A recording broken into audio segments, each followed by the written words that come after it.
The creator of Bleach broke his own shoulder drawing it, and kept going for 3 more years without telling anyone. His publisher gave him 1 year to end a 15-year story. And a dying fan sent a letter that changed everything. These are 10 weird facts about Bleach, and stay until the end, because the last fact is about what's happening this summer with the Calamity, and why Tite Kubo says this final season will contain things that have never existed in any version of the story. Fact 1. Bleach was born from failure, and a letter from a legend. Before Bleach existed, Tite Kubo was a kid with a cancelled manga and no prospects. In 1996, his first manga short was published in Shueisha's weekly Shonen Jump special. At the age of 18, he submitted his first concept of zombie powder, and after several rejections, it was finally accepted to Shonen Jump in 1999 and ran for 4 volumes until 2000. So what did Kubo do next? He drew a girl with a scythe. Bleach was first conceived from Kubo's desire to draw Shinigami in kimono, which formed the basis for the character Rukia Kuchiki. Initially, he drew Rukia with a scythe and other characters using guns, under the working title Snipe. He later changed the weapons to swords. He submitted the revised concept to Shonen Jump, and it flopped. When Bleach's one-shot flopped, manga legend Akira Toriyama sent Tite Kubo a letter of encouragement and inspired him to go forward with publishing Bleach. Toriyama sent Kubo a letter of encouragement after reviewing the concept. Think about that. The man behind Dragon Ball reached down to a kid with a cancelled first manga and basically said, "Keep going." Bleach was serialized in Shueisha's Shonen Manga magazine, Weekly Shonen Jump from August 7th, 2001 to August 22nd, 2016, a run spanning 15 years. And Kubo's fashion obsession shows in every panel to this day. He recently collaborated with Maison Margiela on a special illustration. That pattern, rejection, failure, then resurrection, is the story of Bleach itself, and it's the story of everything we're about to cover. Fact 2. Why is it called Bleach? It's not what you think. Here's one of the best naming stories in anime history, and most fans still get it wrong. When Kubo finalized the Shinigami designs, black kimono, white accents, he needed a new title to replace Snipe. He noted that while Shinigami are associated with black, this would be a boring title. White suggested black as a complementary color, and he therefore chose Bleach to evoke the impression of the color white. The Soul Reapers all wear black and white kimonos, but black and white would be too simple and straightforward as titles. If you put Bleach, somebody can associate that with white. So that's how Bleach came, Kubo explained. And here's the genius part. That black versus white visual language wasn't just a title gimmick, it became the entire design philosophy of the series. The Aaron cars were all given white uniforms with black detailing, the clear inverse of Soul Reaper uniforms. The Quincy bleached the Soul Reaper's color scheme white to create something new and distinct. This visual theme was expanded upon with the white uniforms of the Wandenreich. The series employed a multilingual naming scheme to differentiate its factions. Soul Reapers used terms from classical Japanese literature. Hollows and Arrancar adopted Spanish names. Fullbringers used English, and Quincy's utilized German. This linguistic diversity reinforced the international scope of the series' settings and character identities. A title born from a color theory decision ended up defining every visual and thematic layer of the franchise. Not bad for a guy whose first instinct was just black. Fact 3. The 45% problem. How filler nearly killed Bleach. If you've ever tried to get a friend into Bleach and watch their eyes glaze over, this is why. The anime was broadcast for 366 episodes on TV Tokyo from October 2004 to March 2012. Of those 366 episodes, 163 were filler. A staggering 45% of the show, made up, not from the manga, not from Kubo. The worst offender? The Bounce arc. 45 episodes of characters that would never matter again, jammed right after the most beloved arc in the series, Soul Society. The filler problem was a direct result of the industry structure. The original Bleach anime operated under a continuous weekly broadcast model, unlike the modern seasonal approach. The anime was burning through manga chapters faster than Kubo could write them. Something had to fill the gaps. But here's the irony. The Zanpakuto Rebellion arc is widely regarded as the strongest filler because Kubo reportedly supervised it personally. He's said to have provided verbal feedback and rough sketches for the humanoid spirit designs like Kazushini and Katen Kyokotsu. The female manifestation of Shunsui Kyoraku's Katen Kyokotsu debuted in this filler arc years before appearing during the climax of the manga. Kubo was seeding canon through filler, even the throwaway episodes had his fingerprints on them. Fact 4. Kubo's body broke before the story could finish. This is where the story stops being fun. Fan letters helped him push through whenever he felt like giving up, but his health started deteriorating in the 10th year. His doctor told him it was just a cold. In the past, he would get better in a day or so, but this suddenly changed. That's around 2011. Bleach still had 5 more years of serialization ahead of it. He says he managed to write Bleach's final chapter the way he had decided to since chapter 1, but the cost to his body was devastating. In an interview with Jump Giga, he revealed that during the last 3 years of the manga's serialization, he experienced pain in his shoulder but refused to pay attention to it. In his own words, "I have a habit of leaning my body weight on my left shoulder whilst drawing. It seems that happened because my shoulder took that load. I was told there was a partial fracture.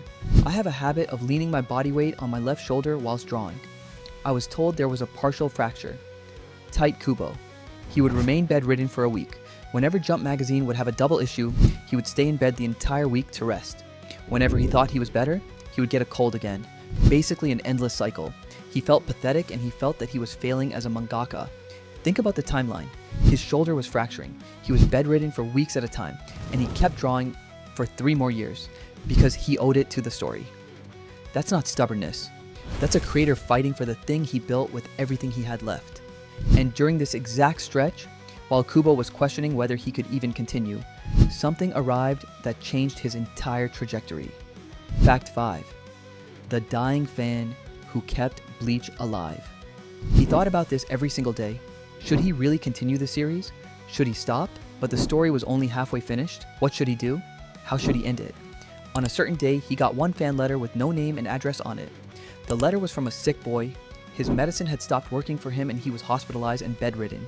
He was in a condition where he was not able to enjoy anything, because whenever he would watch TV or play video games, doing that would remind him of the time he had spent with his friends.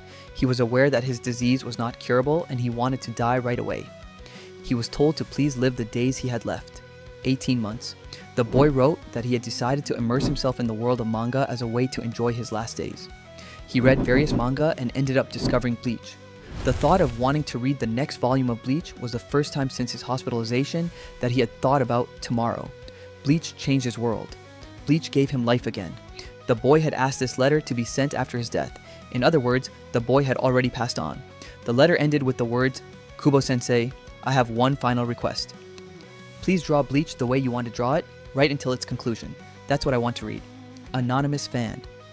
According to Kubo, this letter was one of the driving forces that helped him rise above his personal difficulties and spurred him on to complete the manga. This boy didn't change the ending. He kept the story alive. Without that letter, Kubo may have walked away at the halfway point, and we'd have no Arrancar arc, no 1,000-year blood war, and no comeback. And there's one more thing. In early November 2017, Kubo got in touch with the sender of the letter, a year after he put out a call on Twitter. He originally thought the sender was a family member, but it turned out to be a friend who was hospitalized in the same hospital as the boy. He got a detailed explanation from the friend. Kubo thanked his fans. "Many people helped spread information, and I was able to settle this matter." He drew a smiling Ichigo as his thank you. The boy never saw how the story ended, but his words were the reason it ended at all. Fact 6. The One-Year Ultimatum and the ending that broke the fandom. Here's what happened next, and it's messy. As his health kept deteriorating, Kubo finally approached the editors and asked them to end his series. A common misconception is that Bleach was cancelled due to poor sales. The truth is different. Kubo asked for 1 or 2 years. They gave him 1. So while it was technically Shueisha's decision to rush the timeline, it was actually Kubo who wanted the manga to end. He had reached his limit. Bleach was serialized in Weekly Shonen Jump from August 7, 2001 to August 22, 2016. Originally planned for no more than 5 years. Instead, it ran for 15, and the final arc had to cram what Kubo envisioned as over a decade's worth of material into that single year. The result? Despite being one of the OG Big 3 manga of shonen, Bleach will forever be remembered in history for having a rushed ending. The manga's final arc, the 1,000-year blood war, left plot holes and underdeveloped characters. The fandom splintered, shipping wars exploded. Bleach fell off, became a meme, and Kubo, he went silent. Fact 7. The Year of Loneliness. This is the fact that changed how I see the entire Bleach story. After 15 years of drawing Ichigo, Rukia, and the Gote, 13 every single week. Kubo stopped. And then something unexpected happened. He expected relief. What he got instead was emptiness. He went to the hospital, where they found the partial fracture and torn tendons, according to later reports, but he still felt like it was something different. He spent about a year feeling like this without knowing the cause. I spent about a year of feeling like this without knowing the cause until I finally realized, oh, I feel lonely. Tite Kubo. He had stopped thinking about his characters and didn't know how to spend his time. Once he realized this, he wanted to draw manga again for the first time in a while. The fact that he came back from his hiatus with Burn the Witch makes a lot more sense when you factor in his mental state. Kubo was working his way back to manga, and the playful shoutouts to Bleach were his way of warming back up.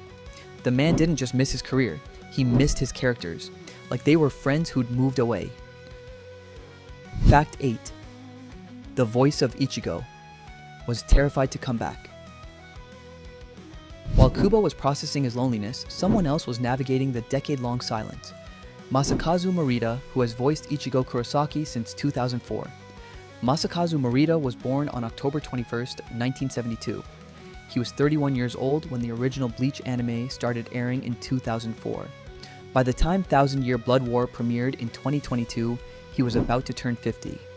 Masakazu Morita, voice of Ichigo Kurosaki since 2004. And instead of pure excitement, Morita feared returning to the role. He believed he still hadn't reached his ideal Ichigo Kurosaki during the initial run. Despite how nervous and fearful he felt, he believed this tension allowed him to give his all. He doesn't use the word aging. He takes the good parts about those years and adds them into his performance. And here's the detail that kills me. Kubo has been present for the recording sessions. He attended remotely for part 1 and was physically in the studio for all voice recording in part 2. For Morita, being able to ask Kubo questions directly during these sessions was, in his words, a huge help.